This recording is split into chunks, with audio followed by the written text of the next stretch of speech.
তোমাদের আবার কি হয়েছে? আমি নিজের বিয়ের গায়ে হলুদ ছেড়ে তোমাদের এখানে আসলাম। কি হয়েছে তাড়াতাড়ি বলো। ম্যাডাম, আমরা আর কাজ করব না। হ্যাঁ ম্যাডাম, আমরা আর কাজ করতে পারবো না। আপনি আমাদের গ্রামের টিকিট করে দিন, আমরা গ্রামেই চলে যাব। আরে কি হয়েছেটা কি? টাকা পয়সার কিছু সমস্যা? আচ্ছা ঠিক আছে, পরের মাস থেকে আমি তোমাদের স্যালারি বাড়িয়ে দেবো। না ম্যাডাম, টাকা পয়সা নিয়ে কোনো সমস্যা নেই। আমাদের গ্রামের কথা খুব মনে পড়ছে, আমরা সেই জন্য সেখানেই ফিরে যাব। আমরা এখানে কাজ করব না। আসলে ম্যাডাম আমাদের পরিবারের কথা খুব মনে পড়ছে, আর বাড়িতে অসুস্থ বাবাও আছে, আর সেই জন্য যাব বলছি। তোমরা দুজনে নিশ্চয়ই আমার থেকে কিছু লুকাচ্ছ। তোমরা যে কথাগুলো বলছো আমাকে, সেগুলো একটাও সত্যি না। এই তো 2-3 মাস আগেই তোমাদের গ্রামের বাড়ি থেকে ফোন এসেছিল।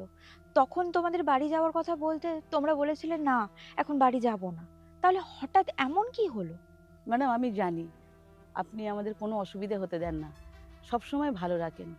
কিন্তু আমাদের যেখানে কোনো মান সম্মান নেই, সেখানে আমরা কি করে কাজ করব বলুন? মান সম্মান নেই? এটা আপনি কি বলছেন?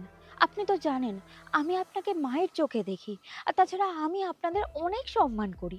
আসলে ম্যাডাম, যেই থেকে ছোটবাবু শহর থেকে এসেছেন, সেই থেকে আমাদের সাথে খারাপ ব্যবহার করে যাচ্ছেন। দাদা, দাদা কি করেছে? মা একদম ঠিক কথা বলেছে।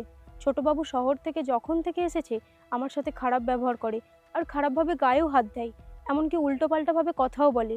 আর আজ সকালে তো উনি সহ্যের সীমা ছাড়িয়ে গেছেন। আরে তুমি এখানে একা একা কি করছো? ছোটবাবু আপনি? কি ব্যাপার বলো তো? তুমি আগের থেকেও অনেক হট হয়ে গেছো। আপনার কি কোনো কাজ করে দিতে হবে? আমার কোনো কাজ করে দিতে হবে না, কিন্তু তোমার এই নরম নরম হাত দিয়ে তুমি এই সমস্ত কাজ করছো কেন? দেখুন বাবু, আপনি যেরকম ভাবছেন আমি ওই রকম মেয়ে না। তুমি আমার সাথে পার্টিতে চলো, তোমাকে আমি সুন্দর সুন্দর ড্রেস কিনে দেবো, আর ওই শর্ট ড্রেসে তোমাকে আরো হট লাগবে। দেখুন বাবু, আপনি এখান থেকে না গেলে আমি ম্যাডামকে বলে দেবো যে আপনি আমার সাথে খারাপ ব্যবহার করেছেন, আর আমার গায়ে হাতও দিয়েছেন। কি? তুই আমার নামে তোর ম্যাডামের কাছে কমপ্লেন করবি? তাতে কিচ্ছু হবে না, কারণ এখানে শুধু আমার কথা চলে। তোর ম্যাডামকে যদি আমি বলি, তোকে এখান থেকে বার করে দেবে। তাই যেটা বলছি সেটা শোন, তুই চল আমার সাথে। ছাড়ুন বলছি, আমার হাত ছাড়ুন। আর একবার যদি আমার গায়ে হাত দেন তাহলে খুব খারাপ হয়ে যাবে। দাদা তোমার সাথে এটা করেছে? হ্যাঁ ম্যাডাম। ওর হয়ে আমি ক্ষমা চাইছি। ওকে দুটো চড় মারলে তবে ও শোধরাবে। আমিও লক্ষ্য করেছি, শহর থেকে আসার পর ওর ব্যবহার খুব খারাপ হয়ে গেছে। ওকে ক্ষমা করে দিন। আমি আপনাদের কাছে ওর হয়ে ক্ষমা চাইছি। না না ম্যাডাম, আপনি ক্ষমা চাইছেন কেন?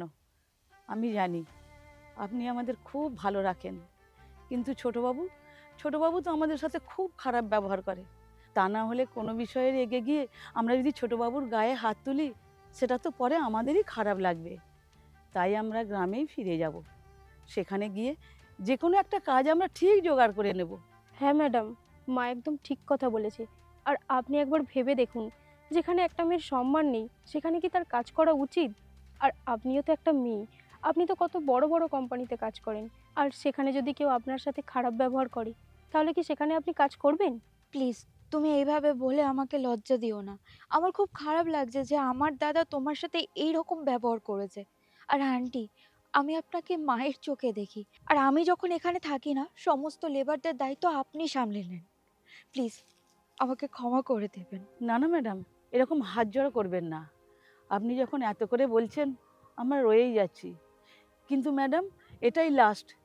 এরপর যদি কিছু হয় আর আমরা কিন্তু সহ্য করব না। আমরা গরিব হতে পারি, কিন্তু আমাদের মান সম্মান নিয়ে খেলতে আমরা আর কাউকে দেব না। সেই নিয়ে তোমাকে কোনো চিন্তা করতে হবে না। আমি বাড়িতে গিয়ে ওর ব্যবস্থা করছি। আর এরকম যদি আর কোনো রকম সমস্যা হয়, তাহলে তোমরা অবশ্যই আমাকে জানাবে। আর টাকা পয়সা নিয়েও যদি কোনো সমস্যা হয়, কোনো দ্বিধাবোধ করবে না, আমাকে জানাবে। টাকা পয়সা নিয়ে আমাদের কোনো সমস্যা নেই, আমরা যেটা পাচ্ছি তাতেই আমরা খুশি। আসি, চমানো।